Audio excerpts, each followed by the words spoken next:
I first met him in the early 80s in a Chinatown of urban Java. He didn't want his real name or address revealed, so we called him DJ for Dynamo Jack. He was only a healer, he said, but he did direct a powerful energy generated from his own body into his patients. Sometimes he used the needles, sometimes just his hands. He called the energy Qi, and it was so strong that he usually needed a grounder to hold his patients' feet. For years we followed him around Java on his healing rounds, pleading to be allowed to film him, but he always refused, saying his powers resulted from a type of meditation with an ancient tradition of secrecy. It was only when my brother that he finally allowed us to film him in 1987. It was nothing like any acupuncture I'd ever had. I was getting really powerful electric shocks and couldn't control my movements at all. Positive and negative, you know, and my positive from here and my negative from here, and we meet together, this can get like electricity. And is this because you're special? You have a special sort of body? Meditation every day. It's meditation that does it. Meditation every day. Like you can touch me, like this. It's nothing, okay? It's my burn. It's just like this. For our sound recordist, it was also a shocker.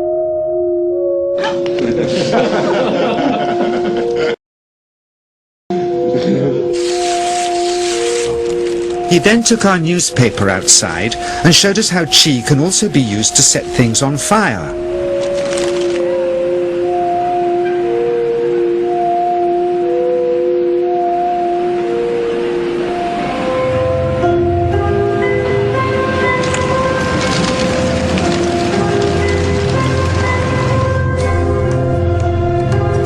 When he heard we'd shown this footage in public, he was very upset and refused all our future efforts to contact him again. As the years passed, we sadly resigned ourselves to never seeing him again. My brother Lorne never did, for by 1997 he was already dead, when I again found myself with DJ, now treating me for an eye problem. But it wasn't this that brought me back. He had tracked me down out of the blue and invited me to tell me a story. He had just returned from 2 years on a deep meditational journey, alone in the heart of Borneo.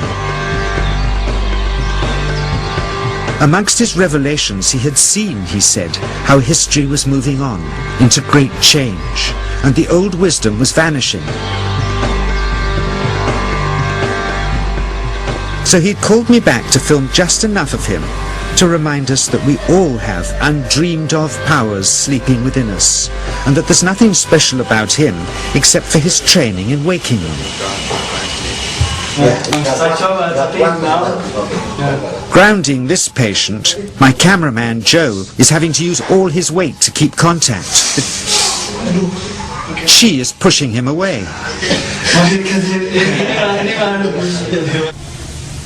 He seems able to control the amplitude of this Qi, like a dimmer switch, and it causes uncontrollable responses in the patients and their grounders. I can barely keep my hand on you. Fly off, the electricity is so strong. This mother unwittingly grounds her child. He won't sit still, so she's asked to hold him and grin and bear it. Sometimes, signs of this passing energy can be seen in the transmitter too. This Qi stuff is only the surface, he says, of the real adventure beneath, in the meditational technique.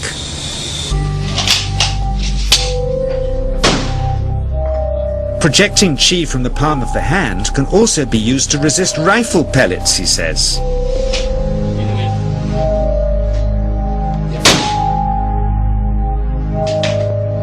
First, you learn to distinguish between yin and yang Qi in your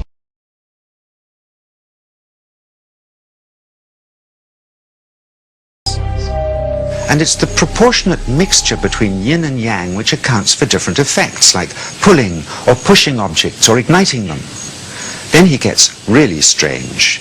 He says that mastering yin qi is the key to the spirit world. There's a long tradition of Indonesian krisis being possessed by spirits. So people bring him their krisis to see if they're duds. Here, he says, he doesn't manipulate matter by projecting mixtures of yin and yang qi. He merely creates a field of yin energy, in which, he says, if there's a spirit, it can manifest itself.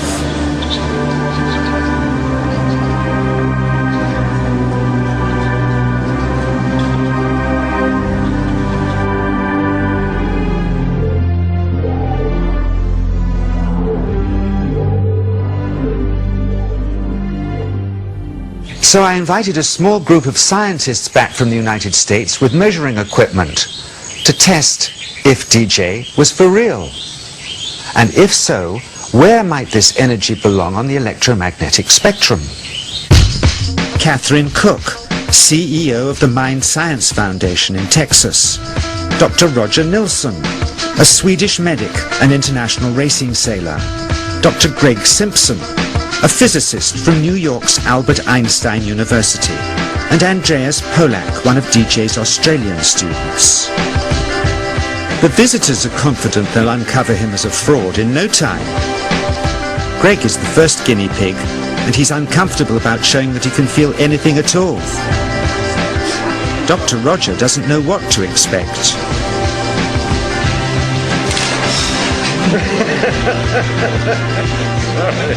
Out comes the metal detector, like the things they use in airports, to see if he has any concealed metal in his body.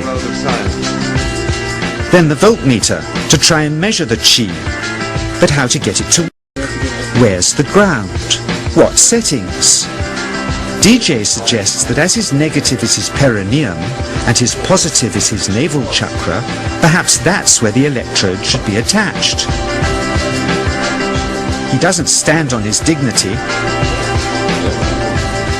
He's eager to help, but still no readings. They're getting shocks off his arm, and now they're on the right settings, but the needle still isn't moving. DJ says it isn't electricity, it's qi. It's 1, 2, oh, I feel it in my whole body. I feel it at 3, 0.3, I feel it in my legs. Shit. But suspecting there's some tricky setup on his premises they can't find, they insist we all go to a randomly chosen hotel room several miles away to see if he can light a light bulb with his fingers. It doesn't ground on the wall. So Greg holds and grounds one wire, while DJ pumps qi through the other. The bulbs are LEDs, light-emitting diodes, which ignite in different colors according to the intensity of current. Yes. On, off, on. Brilliant. Oh, you're blinking. Things were going well. DJ was enjoying it too, until he invited us all out to lunch at his local, where he tried to push a chopstick through the table. He couldn't get it through the formica surface, so he came up through an inch of wood from underneath.